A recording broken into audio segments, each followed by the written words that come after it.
Very good evening to all of you. Welcome you all on our YouTube channel, The Learning Garden. I am Dr. Manju. In our today video, we will discuss about transportation. और हमें पता है कि transportation आपका एक life process है और हमने देखा था कि लाइफ में लिविंग बींग्स में कुछ एसेंशियल लाइफ प्रोसेसेस होते हैं जो टुगेदर परफॉर्म करते हैं to maintain the body system of the living organism. तो हमने देखा था कि प्रीवियस वीडियोज में हम न्यूट्रिशन, रेस्पिरेशन, ये जो लाइफ प्रोसेसेस हैं इनके बारे में पढ़ चुके हैं। तो यहाँ पे हमने देखा था कि जो ब्लड है ये ट्रांसपोर्ट करता है फूड को, ऑक्सीजन को और जो वेस्ट मटेरियल्स है उनको इन अवर बॉडी। और हमने क्लास 11 में आपने पढ़ा होगा कि जो ब्लड है वो क्या है। ब्लड आपका एक फ्लूइड कनेक्टिव टिश्यू है। जो ब्लड है ये एक फ्लूइड मीडियम से बना होता है जिसको हम बोलते हैं प्लाज्मा। तो अगर आपसे पूछा जाए कि प्लाज्मा क्या होता है, तो प्लाज्मा एक्चुअली जो आपका ब्लड के अंदर जो फ्लूइड है वही आपका प्लाज्मा है, जिसके अंदर सेल जो है सस्पेंडेड रहती हैं। तो प्लाज्मा आपका क्या काम करता है? प्लाज्मा ट्रांसपोर्ट करता है फूड, कार्बन डाइऑक्साइड और नाइट्रोजनस वेस्ट डिजोल्व फॉर्म में इनको ट्रांसपोर्ट करता है from one part of body to different parts of the body. अब जो ऑक्सीजन है, ऑक्सीजन आरबीसीज कैरी करती हैं, रेड ब्लड कार्पस्कल्स जिनको बोलते हैं, ऑक्सीजन कैरी करने का काम आरबीसीज करती हैं। और कुछ दूसरे सब्सटेंसेज हैं जैसे सॉल्ट्स है या कुछ जो हम प्रोटीन्स बोले या कुछ नाइट्रोजनस वेस्ट बोले, तो इनको ट्रांसपोर्ट किया जाता है ब्लड के द्वारा। तो अब ये देखिए इन सबको मतलब हमने बोला कि ट्रांसपोर्ट बॉडी के एक पार्ट से दूसरे पार्ट में ट्रांसपोर्ट करना है। तो जब हम मान लो ट्रांसपोर्ट सिस्टम की बात कर रहे हैं तो हम सोचेंगे कि सिस्टम में क्या क्या होना चाहिए। तो इसको आसानी से समझने के लिए आप अपने घर से लिंक कीजिए। मान लो आपके घर की छत पे एक टंकी है और उसमें आपको पानी ट्रांसपोर्ट करना है, मतलब पानी की सप्लाई करनी है नीचे से ऊपर तक। तो सबसे पहले आपके दिमाग में ये आना चाहिए कि आप कैसे करेंगे। तो सबसे पहले आपके पास एक पंपिंग सिस्टम होना चाहिए, मोटर पंप जैसा, कि आप उसको ऊपर तक पानी को सप्लाई कर सके। दूसरा आपके पास पाइप होनी चाहिए कि उन पाइप्स को आप कनेक्ट कर सके कि नीचे जहां पानी आ रहा है वहां से आप ऊपर टंकी तक पाइप से कनेक्ट कर सके। तीसरा आप ये इंश्योर करें कि जो आपका सिस्टम है उसमें कहीं डैमेज ना हो, और डैमेज है तो आप रिपेयर कर सके। तो आप बिल्कुल इसी सिस्टम को अपने जो ट्रांसपोर्टेशन सिस्टम बॉडी के अंदर जो रहता है उससे लिंक कीजिए। तो यहाँ पे हम देखेंगे अगर हम लिविंग ऑर्गेनिजम्स में बात करें, लिविंग बींग्स में बात करें, तो यहाँ पे जो पंप का काम करता है वो होता है हार्ट। हार्ट आपका एक मस्कुलर ऑर्गन है और ये इतना बड़ा होता है जितना कि हमारी मुट्ठी का size, which is as big as our fist. अब यहाँ पे फिगर 6.10 में हम देखेंगे तो यहाँ पे स्कीमेटिक सेक्शनल व्यू दिखाया है ह्यूमन हार्ट का। अगर हम ह्यूमन हार्ट की बात करें तो इसमें 4 चैम्बर होते हैं। ऊपर वाले चैम्बर्स जो होते हैं लेफ्ट एंड राइट एट्रियम, और नीचे वाले जो चैम्बर होते हैं लेफ्ट एंड राइट वेंट्रिकल। अब इसको अगर हम देखेंगे, क्योंकि इसमें हम क्या कर रहे हैं, देखिए ऑक्सीजन आपका क्या हो रहा है, लंग्स से ऑक्सीजन का आपका ट्रांसपोर्ट हो रहा था कि लंग्स में जो आपका ऑक्सीजन गया था वो ऑक्सीजन ब्लड के अंदर गया, तो लंग्स से जो आपका ऑक्सीजनेटेड ब्लड है वो हार्ट में आएगा और फिर हार्ट से जो रेस्ट ऑफ द बॉडी है वहां पे उसको सप्लाई किया जाता है। और बॉडी में हमने बताया था कि जो सेलुलर रेस्पिरेशन प्रोसेस होता है उसके दौरान ऑक्सीजन आपका कंज्यूम हो जाता है और CO2 रिलीज होता है। तो बॉडी में फिर आपका जो CO2 रिच ब्लड होगा वो वापस आपका हार्ट तक लाया जाता है और फिर हार्ट से वापस लंग्स में उसको ट्रांसपोर्ट किया जाता है और लंग्स से फिर आपका फिर से गैसेस एक्सचेंज होता है। ये हम रेस्पिरेशन सिस्टम में पढ़ चुके हैं। अब यहाँ पे देखिए, क्योंकि हमारे पास ऑक्सीजन और कार्बन डाइऑक्साइड दोनों को ही ट्रांसपोर्ट करने का काम कौन कर रहा है? ब्लड कर रहा है। तो ये जो है इनकी मिक्सिंग ना हो, इसलिए क्या है कि हार्ट के अंदर डिफरेंट चैम्बर बनाए हैं। मतलब ये एक मतलब ऐसा नहीं है कि ह्यूमन बीइंग खुद बना रहा है, ये एक नेचुरल मतलब बॉडी का स्ट्रक्चर, बॉडी सिस्टम भगवान ने ऐसा बनाया है कि हार्ट के अंदर डिफरेंट चैम्बर्स हैं और हम ये मान के चल रहे हैं कि ये डिफरेंट चैम्बर इसीलिए बनाए हैं ताकि जो ऑक्सीजन रिच ब्लड है उसका जो कार्बन डाइऑक्साइड रिच ब्लड है उसके साथ मिक्सिंग ना हो। The carbon dioxide rich blood has to reach the lungs, क्योंकि उसको लंग्स के पास जाना पड़ेगा ताकि वहां पे कार्बन डाइऑक्साइड लंग्स में छोड़ दे और लंग्स से बाहर आ जाए, है ना, और वहां पे उसको रिमूव करना है, कहने का मतलब ये है। और जो ऑक्सीजनेटेड ब्लड है वो मतलब लंग्स में जो ऑक्सीजन आया उस ऑक्सीजन को मतलब जो ब्लड वेसल्स है वहां पे अब्जॉर्ब किया जाएगा और वहां पे अब्जॉर्प्शन में अगर हम ह्यूमन बीइंग की बात करें तो हमने देखा था कि हीमोग्लोबिन प्रोटीन जो है वो हेल्प कर रहा था फिर ऑक्सीजनेटेड ब्लड जो है लंग्स से लिया जाता है और वो हार्ट में सप्लाई किया जाता है और हार्ट से फिर रेस्ट ऑफ द बॉडी में उसको पंप किया जाता है। तो अगर हम इसको एक बार यहाँ पे पूरा समझने की कोशिश करें, ये हमारा लेफ्ट एट्रियम, ये right atrium, left ventricle, right ventricle, ये हम थोड़ा सा समझ सकते हैं कि यहाँ पे ये इस साइड आपका ऑक्सीजनेटेड ब्लड है और दिस साइड आपका डीऑक्सीजनेटेड ब्लड है। पूरा इसको हम आगे समझेंगे। यहाँ पे जो पल्मोनरी वेन्स है ये आपका लंग्स से ऑक्सीजनेटेड ब्लड लेके आती है, लेफ्ट एट्रियम से लेफ्ट वेंट्रिकल में जाएगा और फिर ये जो है एओर्टा के थ्रू आपका बॉडी सिस्टम में सप्लाई होता है। इसको यहाँ पे हम फर्दर देखते हैं, ये जो फिगर 6.11 दिखाया है यहाँ से समझने की कोशिश करते हैं। स्टेप बाय स्टेप हम इस प्रोसेस को समझते हैं। ये देखिए, जो आपका ऑक्सीजन रिच ब्लड है ये कहाँ से आएगा? लंग्स से आएगा और ये एक thin walled upper chamber of the heart आएगा ऑन द लेफ्ट। ये मतलब कहाँ पे आएगा? आपका लेफ्ट एट्रियम में आएगा और जो लेफ्ट एट्रियम है ये बिल्कुल रिलैक्स हो जाएगा। जब इसके अंदर ब्लड आना होता है तो बिल्कुल रिलैक्स हो जाता है when it is collecting the blood. उसके बाद ये कॉन्ट्रैक्ट करेगा और कॉन्ट्रैक्ट करेगा तो जो नेक्स्ट इसके नीचे जो लेफ्ट वेंट्रिकल है यहाँ पे हम देखेंगे,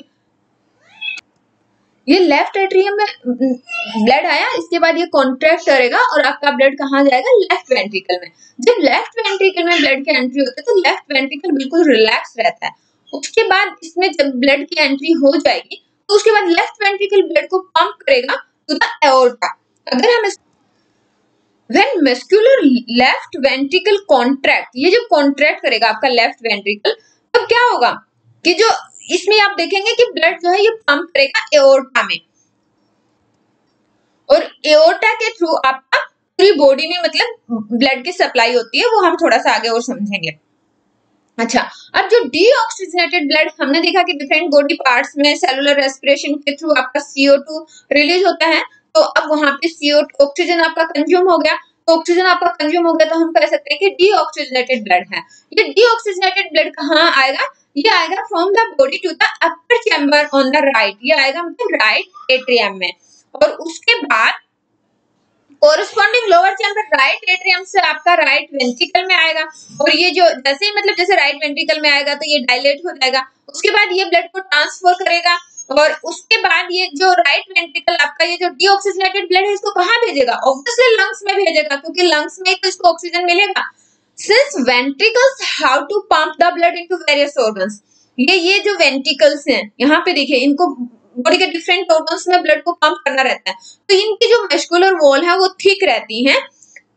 और अगर हम वॉल्स की बात करें तो कि जैसे हम देखेंगे कि अगर आप घर में भी जो पानी वाला सिस्टम आप देखेंगे तो उसमें वॉल्स लगी होती हैं कि जब हमें मतलब जैसे टंकी भर जाती है वॉल क्लोज कर देते हैं, तो यहाँ पे भी जो ह्यूमन हार्ट है या जो हार्ट है किसी भी लिविंग ऑर्गेनिज्म का, उसमें भी वॉल्स लगी होती हैं और ये जो वॉल्स है ये इंश्योर करती हैं कि ब्लड का जो है बैकवर्ड फ्लो ना हो जब आपका एट्रिया और वेंट्रिकल्स कॉन्ट्रैक्ट करते हैं। अब आई होप कि अभी हमने हार्ट का हमारा क्या फंक्शन है, कैसे पंप करता है ये समझा है। अब हम ये देखेंगे कि oxygen enter the blood in the lung, हमने रेस्पिरेशन सिस्टम में पढ़ा था ड्यूरिंग रेस्पिरेटरी सिस्टम, हमने ये देखा था कि लंग्स में हमारा जो हमने एयर इनहेल की है उसमें जो ऑक्सीजन है वो जो एल्वियोलर सैक है वहां पे आपका ऑक्सीजन जो एल्वियोलाई थे, एल्वियोलाई वाले एरिया पे आपका उसके ऊपर जो ब्लड वेसल्स का नेटवर्क बिछा हुआ है वहां पे आपकी ऑक्सीजन जो है ब्लड वेसल्स के अंदर जाती है। तो अगर हम यहाँ पे देखेंगे कि separation of the right side and left side of the heart is useful to keep oxygenated and deoxygenated blood from mixing, ये हम पहले ही समझ चुके हैं। क्योंकि अगर मान लो अलग अलग उनका सेपरेशन है तो हम ऑक्सीजन की एफिशिएंटली सप्लाई कर पाएंगे बॉडी पार्ट्स में, और this is useful in animals that have high energy needs. मान लो बर्ड्स है, मैमल्स है, तो वहां पे मतलब सेपरेशन बिल्कुल अलग अलग ज्यादा जरूरी इसलिए क्योंकि वहां पे ऑक्सीजन की रिक्वायरमेंट ज्यादा है, जो कि कॉन्स्टेंटली एनर्जी को यूज करते हैं to maintain the body temperature. लेकिन कुछ ऐसे एनिमल्स हैं जो एनर्जी को ज्यादा यूज नहीं करते हैं, उनका जो बॉडी टेम्परेचर है वो इन्वायरमेंट के टेम्परेचर पे ही डिपेंड करता है। तो कुछ ऐसे एनिमल्स जैसे एम्फीबियंस या बहुत सारे रेप्टाइल्स हैं, इनमें 3 चैम्बर्ड हार्ट होता है। मतलब यहाँ पे अगर कुछ हद तक आपका ऑक्सीजनेटेड डीऑक्सीजनेटेड ब्लड मिक्स हो जाता है तो they can tolerate to some extent. अच्छा, अगर हम बात करें फिशेज के, तो फिशेज में तो केवल 2 चैम्बर हार्ट होता है और इनमें क्या है कि जैसे हमने फिजिक्स का थोड़ा सा पढ़ा था कि ब्लड को पंप किया जाता है to the gills, is oxygenated there. ये देखिए होता क्या है कि हमने ये देखा था कि गिल्स में क्या होता है कि वो माउथ के थ्रू वाटर का इंटेक करते हैं और वाटर के अंदर जो डिजोल्व्ड ऑक्सीजन है उस वाटर को मतलब पंप किया जाता है गिल्स में, और आपका जो ब्लड आया गिल्स के पास वहां पे जो ऑक्सीजन थी मतलब वाटर के अंदर जो डिजोल्व्ड ऑक्सीजन थी वही ऑक्सीजन जो है उसके ब्लड में सप्लाई की जाती है और पासेस, और उसके बाद वो जो आपकी ऑक्सीजन ब्लड में सप्लाई की और अब ये जो ऑक्सीजनेटेड ब्लड है that is directly passes to the rest of the body.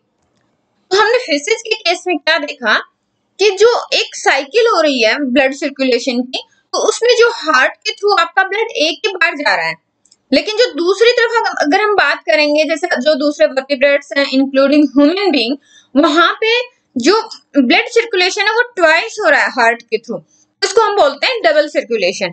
जैसे अगर हम थोड़ा सा और समझना चाहें फिगर 6.11 से, that is showing the schematic representation of transportation and exchange of oxygen and carbon dioxides. ये देखिए ये आपका हार्ट है, ये आपका जो है लेफ्ट एट्रियम लेफ्ट वेंट्रिकल, तो यहाँ पे ये आपका लंग्स है, लंग्स में ये यहाँ से समझने की कोशिश करते हैं, लंग्स में ब्लड को ऑक्सीजन मिली, ये ऑक्सीजनेटेड ब्लड आया आपका लेफ्ट एट्रियम में, देन लेफ्ट वेंट्रिकल, और लेफ्ट वेंट्रिकल से ये जो एओर्टा है एओर्टा के थ्रू सप्लाई किया जाता है बॉडी में। फिर ये जो आर्टरीज हैं जैसे मतलब मान लो ये बॉडी ऑर्गन्स में पहुंचती हैं, तो ये जो बॉडी ऑर्गन्स में जब ये पहुंचती हैं तो क्योंकि हमने बताया ना कि एक ऑर्गन में बहुत सारे टिश्यूज हैं और टिश्यूज के अंदर बहुत सारी सेल हैं, तो हर सेल को आपको ब्लड सप्लाई करनी है, तो ये जो आर्टरीज हैं ये स्मॉलर ट्यूब्स में डिवाइड हो जाते हैं जिनको हम बोलते हैं कैपिलरीज। तो ये क्या दिखा रखे हैं यहाँ पे, कैपिलरीज इन बॉडी ऑर्गन, और ये वो ऑर्गन है मतलब लंग्स आपका ऊपर है, ये दूसरे ऑर्गन हैं जो लंग्स के अलावा जो दूसरे ऑर्गन हैं जहां पे आपका ऑक्सीजन कंज्यूम हो रहा है। तो ये आर्टरी में ऑक्सीजनेटेड ब्लड आया था, अब ये ब्लड हमने बताया कि हमारे बॉडी सेल में हमने रेस्पिरेशन प्रोसेस देखा था, आपका ऑक्सीजन कंज्यूम हुआ, CO2 रिलीज हुआ, तो ये जो CO2 रिलीज होगा that is collected by this blood capillaries and they are joint together to form a vein, और फिर वीन जो है ये आपका दिखाएगा वीना केवा के थ्रू ये आपका राइट एट्रियम में ट्रांसपोर्ट हुआ और राइट एट्रियम से राइट वेंट्रिकल में, और फिर राइट वेंट्रिकल से पल्मोनरी आर्टरी के थ्रू लंग्स में जाएगा, लंग्स में फिर से आपका ऑक्सीजनेटेड हो जाएगा। तो ये आपका पूरा साइकिल चलता रहता है। तो आई होप कि जो ब्लड सर्कुलेशन है कैसे मतलब ऑक्सीजनेटेड ब्लड जो लंग से आपका पूरी बॉडी में पहुंचता है और पूरी बॉडी से जो आपका डीऑक्सीजनेटेड ब्लड जो है वापस हार्ट के थ्रू लंग्स में आता है। तो this concept is clear here, and अगर फिर भी कोई कंफ्यूजन रहता है तो कमेंट बॉक्स में बता सकते हैं। जो ब्लड प्रेशर का दिया है ये हम एक 2-3 मिनट का अलग से वीडियो बना लेंगे। तो अभी हम देखेंगे कि अभी तो हम जो सिस्टम है आपका पूरा ट्रांसपोर्टेशन सिस्टम उसमें कौन कौन से पार्ट्स हैं, जैसे हमने पंप का पढ़ लिया है, अब हम देखेंगे ट्यूब्स। ट्यूब्स यहाँ पे क्या होंगी, ब्लड वेसल्स होंगे, ब्लड वेसल्स से तो आपका ब्लड कैरी कर रहे हैं, ब्लड वेसल्स के थ्रू आपका ब्लड ट्रांसपोर्ट हो रहा है। तो यहाँ पे हमने देखा आर्टरीज, आर्टरीज कौन से वेसल्स हैं, आर्टरीज वो वेसल्स हैं जो ब्लड को कैरी करते हैं, कहाँ से, हार्ट से to the various organs of the body. Heart से जो हमने लिया ऑक्सीजनेटेड ब्लड लिया और उसको डिफरेंट बॉडी ऑर्गन्स में सप्लाई करने का काम कौन कर रहा है, आर्टरीज। ये देखिए since the blood emerges from the heart under high pressure, क्योंकि ब्लड क्या है कि आपका जो हार्ट से ब्लड निकलेगा उसको पूरी बॉडी में सप्लाई करना है, तो एक प्रेशर के थ्रू उसको निकाला जाता है। तो ये हार्ट में जो हमारा हाई प्रेशर रहेगा और उस हाई प्रेशर को झेलने के लिए जो आर्टरीज हैं उनकी वॉल थिक होनी चाहिए, इलास्टिक होनी चाहिए, लेकिन जो वेन्स है, वेन्स का भी जैसे हमने देखा था कि वेन्स जो है वो ब्लड कलेक्ट करती है from the different organs and they bring it back to the heart. अब तो बॉडी के डिफरेंट ऑर्गन्स है तो मतलब स्मूथली आराम से ब्लड आएगा, तो उनको कोई ऐसे थिक वॉल की जरूरत है नहीं, क्योंकि blood is no longer under pressure in the different body organs. अच्छा, अब वॉल सिस्टम की हम बात करें तो जो ब्लड वेसल्स हैं उनमें भी वॉल सिस्टम लगे होते हैं ताकि वो इंश्योर कर सके कि जो ब्लड है वो आपका एक ही डायरेक्शन में फ्लो कर रहा है। मतलब ऐसा नहीं है कि जो आपके बॉडी ऑर्गन्स हैं उनमें जिस मान लो आर्टरी से आपका ब्लड आया है तो फिर वेन्स के थ्रू आपका हार्ट में ब्लड वापस जाएगा, ऐसा नहीं है कि आपका डीऑक्सीजनेटेड ब्लड वापस आर्टरी में चला जाए। यहाँ पे वाल्व सिस्टम लगे होते हैं। अच्छा, अगर हम बात करें जैसे मतलब किसी ऑर्गन पे या किसी टिश्यू पे जब आपकी आर्टरी पहुंचती है तो हमने अभी पढ़ा था कि वो स्मॉलर वेसल्स में डिवाइड हो जाती है और to bring the blood in contact with all the individual cell, क्योंकि हमने बताया ना कि एक ऑर्गन है उसमें डिफरेंट सेल्स हैं, तो इन सभी सेल्स तक ब्लड को पहुंचाने के लिए ये जो आपकी आर्टरी आई थी ये स्मॉलर वेसल्स में डिवाइड हो जाती है। जो कि मतलब जो स्मॉलर वेसल्स हैं, स्मॉलेस्ट वेसल वो एक वन सेल थिक वॉल होते हैं जिनको हम बोलते हैं कैपिलरीज। और यहाँ पे एक्सचेंज ऑफ मटेरियल होता है कहाँ between the blood and the surrounding cell, क्योंकि ये मान लो ये सेल है, सेल के और ये हमारा ब्लड आया, तो ब्लड हमारा ऑक्सीजनेटेड ब्लड आया हार्ट से, तो और ये सेल थी, सेल में मतलब रेस्पिरेशन प्रोसेस हुआ, हमने देखा CO2 रिलीज होगा, तो अब यहाँ पे एक्सचेंज होगा, डिफ्यूजन प्रोसेस यहाँ पे वर्क करेगा, आपका ऑक्सीजन सेल के अंदर चला जाएगा और जो सेल में CO2 था वो सेल से बाहर आ जाएगा। तो यहाँ पे exchange of materials between the blood and the surrounding cells it take place across this thin wall. कौन से थिन वॉल है? कैपिलरीज। और फिर कैपिलरीज फिर से ज्वाइन करके वीन बनाती हैं और ये जो वीन्स हैं ये ब्लड को कन्वे करती हैं from different organs to the heart. तो आई होप कि ब्लड वेसल्स जो ट्यूब वाला पार्ट है ये आपको क्लियर हुआ होगा। अब हम देखेंगे कि मेंटेनेंस बाय प्लेटलेट्स क्या होता है। मान लो आपका जो ट्यूब सिस्टम है उसमें कहीं लीक हो जाए तो क्या होगा? सोचिए, मान लो कभी आपको इंजरी हो जाती है, ब्लीडिंग स्टार्ट हो जाती है, तो ऐसी सिचुएशन में क्या होगा? तो नेचुरली क्या होता है कि जो ब्लड का लॉस है वो मिनिमाइज हो जाता है, या फिर हम यूं कहें कि जो लीकेज है that would lead to a loss of pressure. मान लो कहीं भी आपको चोट लग गई तो वहां से ब्लड बाहर निकलना शुरू हुआ तो मतलब नेचुरली आपका ब्लड प्रेशर रिड्यूस हो जाएगा, और ब्लड प्रेशर रिड्यूस हो गया तो जो पूरी बॉडी में ब्लड की सप्लाई है वो एफिशिएंसी कम हो जाएगी, तो पंपिंग सिस्टम की एफिशिएंसी कम हो जाएगी। तो इसको अवॉइड कैसे किया जाए? तो इसको अवॉइड करने के लिए ब्लड के अंदर प्लेटलेट सेल्स होती हैं जो बॉडी में सर्कुलेट करती रहती हैं, और ये जो प्लेटलेट सेल्स हैं यही लीक को प्लग कर देती हैं। जो आपका मतलब कहीं भी चोट लगी, कहीं आपको ब्लीडिंग हो गई तो उसको प्लग कर देती हैं इन लीक्स को, और फिर आपका मतलब ब्लड क्लॉटिंग शुरू हो जाता है जहाँ पे भी आपकी इंजरी हुई है, तो फिर आपका जो ब्लड जो बाहर निकलना आप देखेंगे कि वो बंद हो जाएगा क्लॉटिंग होने के बाद। तो उसके बाद मतलब इसको रोकने का ये प्लेटलेट्स जो है रोकने का काम करती हैं। अब हम देखेंगे कि लिम्फ क्या है। लिम्फ क्या है कि ये जो टिश्यूज के अंदर जो फ्लूइड है उसका नाम हमने दिया है टिश्यू फ्लूइड या लिम्फ। ये भी ट्रांसपोर्टेशन में इन्वॉल्व होता है। अब टिश्यू में फ्लूइड कहाँ से आएगा? देखिए, हमने बताया था कि ये देखिए, मान लो ये हमारी ब्लड कैपिलरीज है। चलो थोड़ा सा ड्रॉ करते हैं।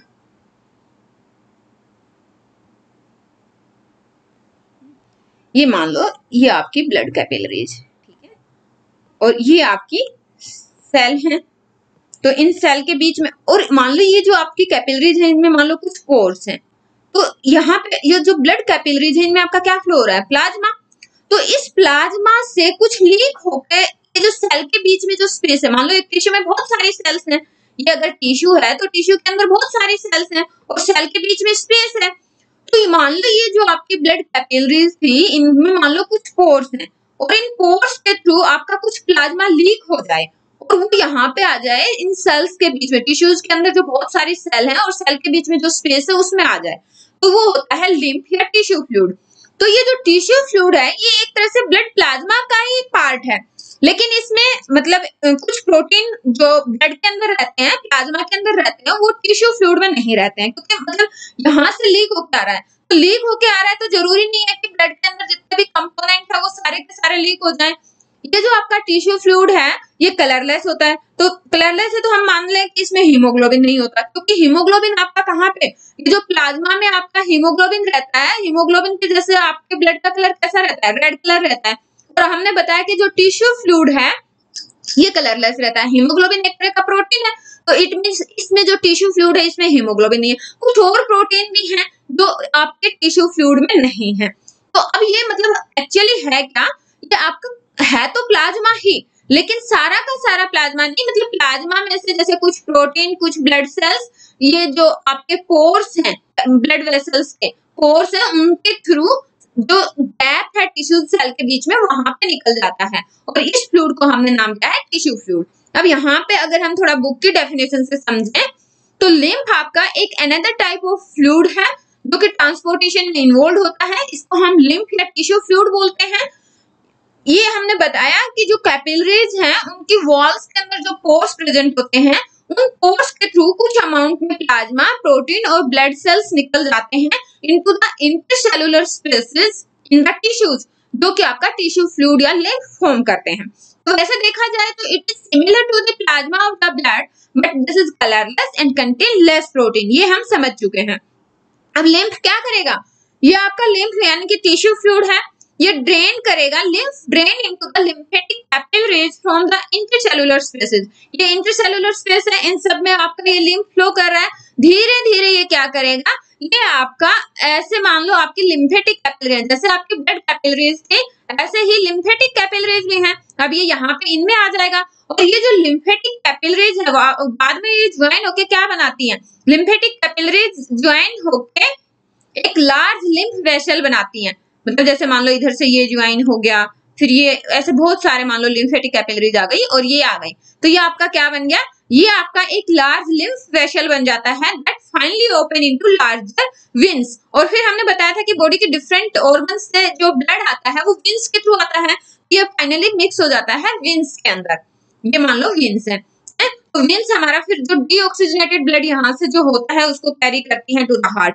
तो लिम्फ कैरी करती है डाइजेस्टेड फूड, डाइजेस्टेड और अब्जॉर्ब्ड फैट, कहाँ से, इंटेस्टाइन से, और ड्रेन करती है access fluid from extra cellular space back into the blood. तो आई होप कि जो ट्रांसपोर्टेशन सिस्टम आपको क्लियर हुआ होगा। कुछ भी अगर क्लियर नहीं होता है तो कमेंट बॉक्स में आप बता सकते हैं। I will try to make them clear. Thanks for watching the video. जय हिंद।